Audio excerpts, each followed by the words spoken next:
Welcome back to Life in Tulsa. It's only fitting that our first guest would be Mayor Kathy Taylor. Just recently, Cindy and Chris had a chance to sit down and talk to her. Let's hear what they had to say. Welcome back. Of course, you can't talk about life in Tulsa without maybe talking to the mayor. She might have a little bit to do with our quality of life here.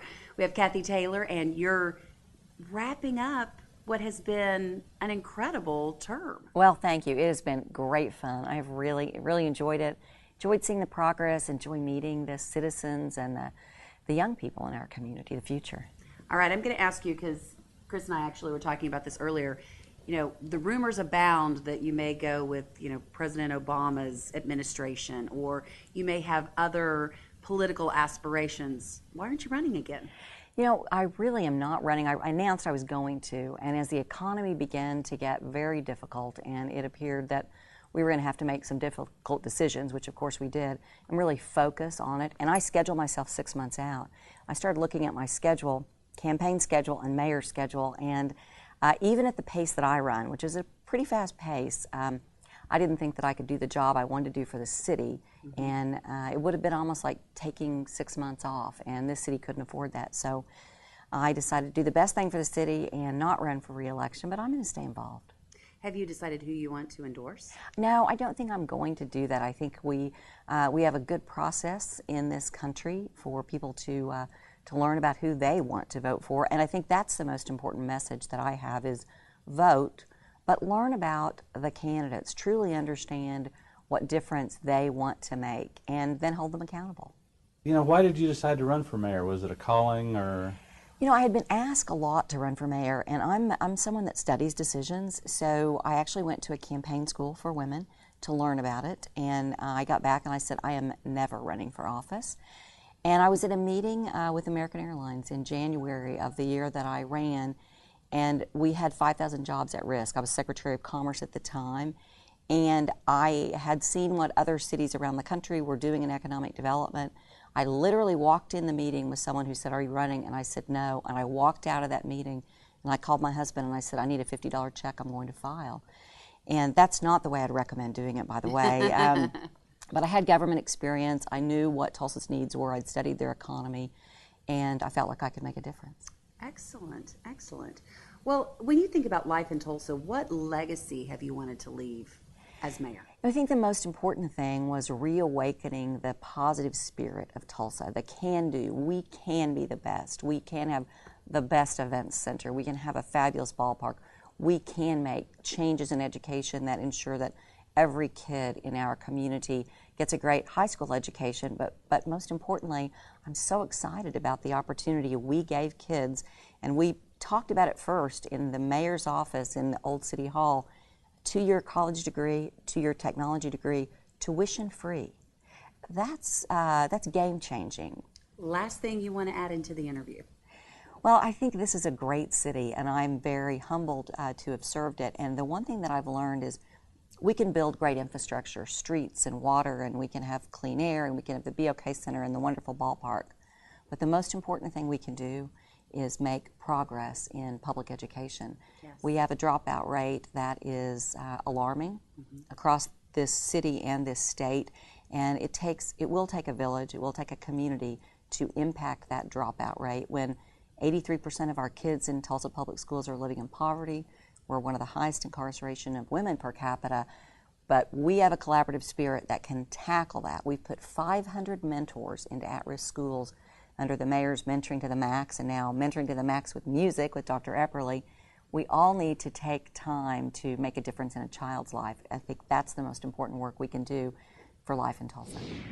It was great to sit down and talk with Mayor Taylor, but she won't be in office much longer. No, and that's a tough job, being mayor of this great city, and I think she's done a fine job. Well, we're not far from finding out who the next mayor will be. Of course, we just finished primaries, so it'll be exciting to find out who will be the next great leader of our city. And we'll see what the future holds for Mayor Taylor, whether she goes on in the future of politics or not.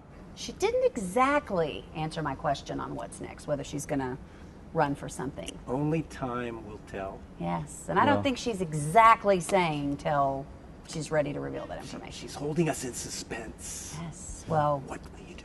Hopefully everybody at home is in suspense because we have a whole lot more coming, so stay with us. Hello, Tulsa. I'm Karen Ferguson, Vice President of the Oklahoma Channel and one of the producers of Life in Tulsa with Cindy Morrison.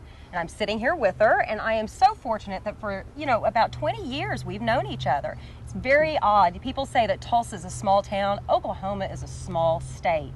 First time that I met Cindy was back at the University of Oklahoma, and now here we are in Tulsa together, and we actually have children that are in the same class together. So it's just a real small world. It is, and I love it. That's great. It's absolutely wonderful. The thing that is really neat is, I've had the opportunity to get to know her over the years. You guys just kind of know her as, a journalist and a host of different television shows and an MC. I know her a little bit better, but I'd like for you to get to know her a little bit better. So what we are going to do is 60 Seconds with the Oklahoma Channel. Are you ready? I don't know. We're doing it anyway. I didn't get the questions in advance, so we'll see how this goes. Let's go. All right, Cindy or Cynthia? The only time I wanted to be Cynthia in my life was in kindergarten. I thought Cynthia sounded more mature. I'm definitely a Cindy. It lasted about 6 months. Yeah. And of course, as we age, we don't want to be mature. Yeah, exactly. That involves Botox, and no. Not so much, not so much. Make dinner or make a reservation? I've always been make a reservation in the 20 years I've known my husband, 18, married. But now that I'm no longer at the TV station at Channel 8 till 6:30 or 7 o'clock at night, I'm learning to cook. So now I'm actually looking up recipes and making dinner for my husband and kids. It's exciting. It is exciting. Big change. Facebook or Twitter? Ooh, that's a tough one. To catch up with my high school buddies and college buddies, Facebook, but I am totally addicted to Twitter. At Cindy W. Morrison, that's my Twitter name. Little plug there. Yeah, there we go. 10 minutes early or 10 minutes late? Late. Yeah, I can That's vouch one for reason that. why we're friends. Brookside or Bartlett Square? Anywhere there's shopping. Well, there you go. Brookside. Kojak or Starsky and Hutch? Starsky and Hutch, baby. Margarita with or without salt?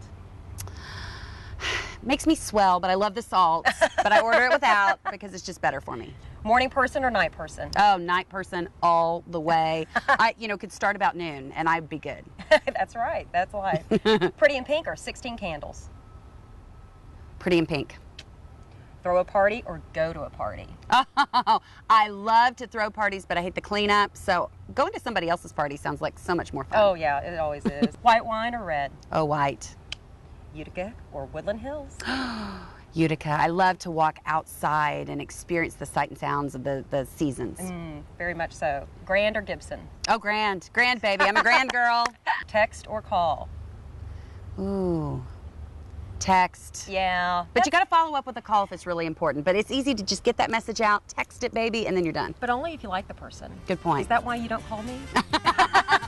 You figured out my secret now? No, just kidding. And this has been 60 Seconds with the Oklahoma Channel.